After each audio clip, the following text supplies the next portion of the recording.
Selamat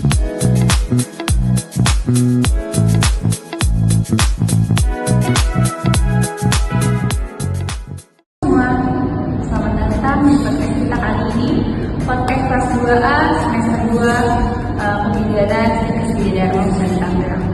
Baik, hari ini kita akan mempunyai pembahasan yang sangat seru, yang sangat penting, yaitu tentang kehamilan dengan sifilis.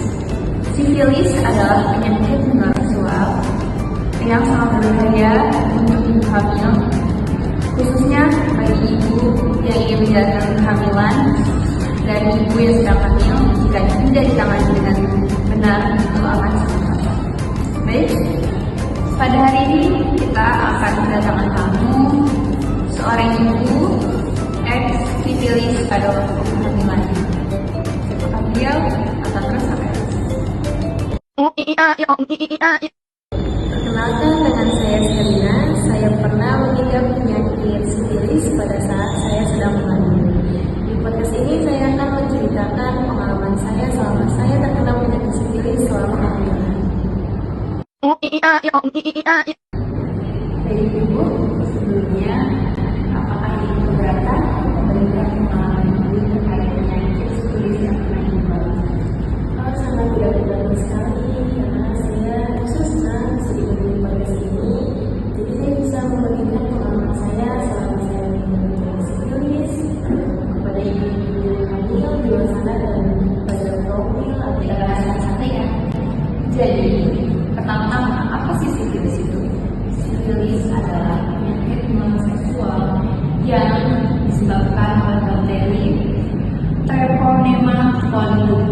Ya, jadi penularan itu melalui hubungan badan tanpa pelindung dari ibu yang sedang hamil bisa menularkan sendiri. Itu namanya sifilis congenital.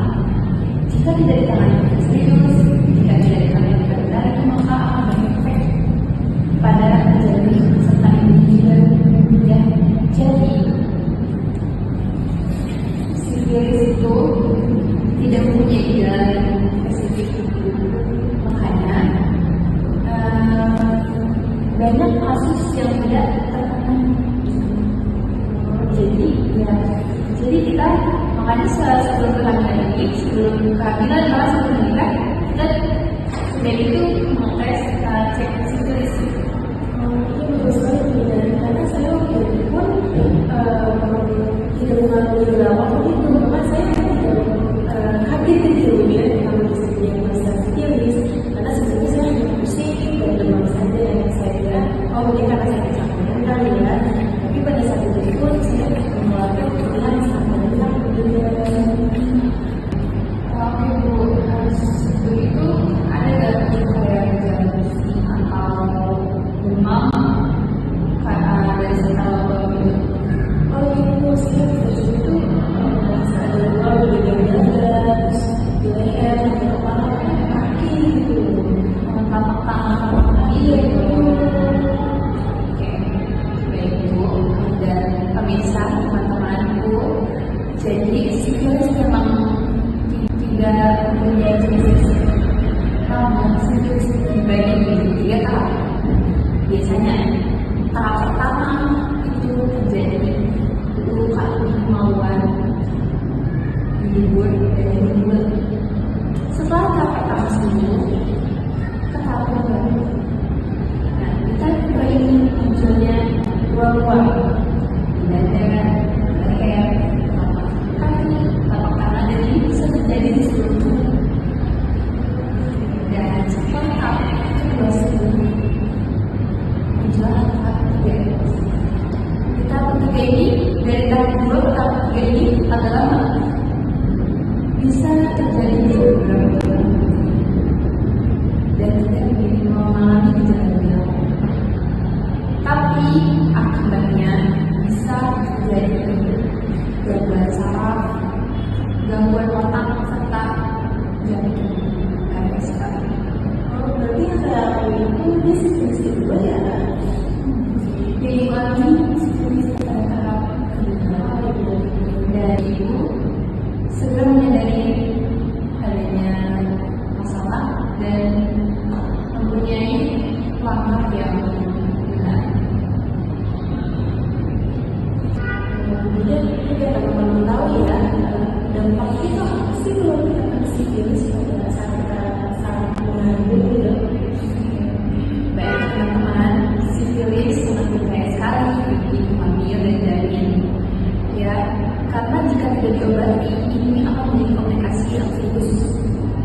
contohnya seperti keguguran, bayi lahir prematur dan meningitis dan lain, dan kelainan-kelainan lainnya jika bayi lahir. Nah, contohnya tuh kayak gangguan pendengaran, kemudian gangguan penglihatan, kelainan pada tulang, gangguan saraf, dan masih banyak lainnya. Bahkan bisa menyebabkan ketika bayi dilahirkan, bayi meninggal.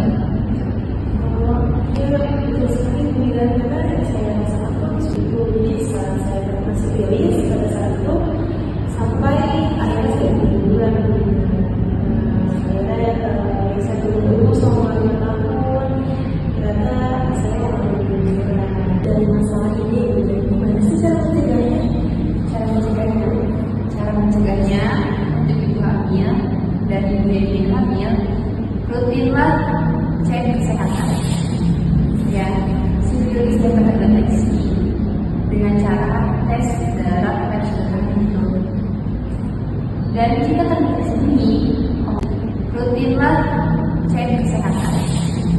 Ya, sifilis dapat terdeteksi dengan cara tes darah tes itu. Dan jika terdeteksi ini, pengobatan akan cepat dan penularan terjadi bisa kita cegah. Serta gunakan pengaman saat berhubungan, karena jika pasangan kita punya terpapar virus sifilis, itu akan beresiko tertular kita. Dan jika sudah terjadi seperti itu, maka kita akan harus membawa pasangan kita untuk berobat. Jadi maksudnya tuh kita pasangan kita juga buat menghasilkan. Maksudnya tes itu pasti ya, untuk mencegah juga, karena kalau misalkan ibu sudah hamil dan pasangan ibu positif sifilis, tertularlah ke ibu dan terjadi.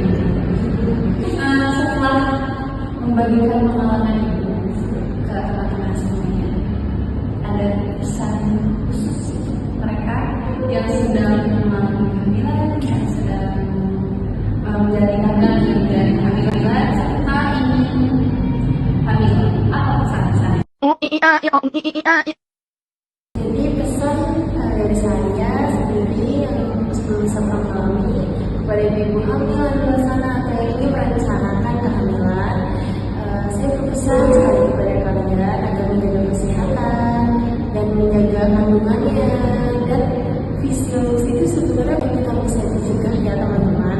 Jadi alangkah baiknya kita memeriksa mungkin kepada tenaga medis agar kita mengetahui informasi selanjutnya dan penanganan apa yang harus kita ambil. Seperti itu aja sendiri.